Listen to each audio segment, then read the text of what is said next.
Guys, yung sari-sari store, maliit na tindahan, maganda sa isang pamilya yon. May mga anak na hindi makapaghanap buhay, yung asawa, magandang negosyo, business, yung sari-sari store.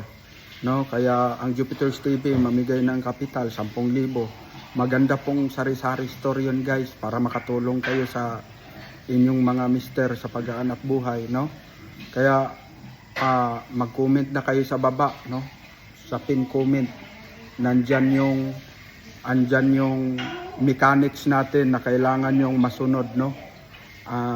Ngayon linggo naman po ang ating raffle, kaya siguraduhin ninyo guys na nasunod ninyong mabuti ang mechanics para pag natapatan kayo ng ruleta,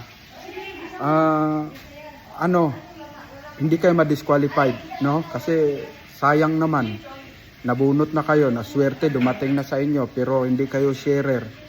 Kaya wala namang bayad ang pagsali sa Jupiter's TV. Lahat, kahit sino pwedeng sumali. Kahit nagagawa kayo ng dami, kailangan yung daming ginagawa. Yung anak nyo, lolo nyo, ginawa nyo yung account ng lolo nyo, ginawa nyo dami. Kailangan pa rin mag-share. I-share pa rin nila ang ating video. Kasi pag sila kasi ang tatapatan, titingnan natin yung profile kung sharer. Kasi pag hindi nakapag-share, pa rin, disqualified. Sayang guys, no? Kaya ngayon linggo, ilang tulog na lang, raffle na. Sunding mabuti ang mechanics, no? Good luck.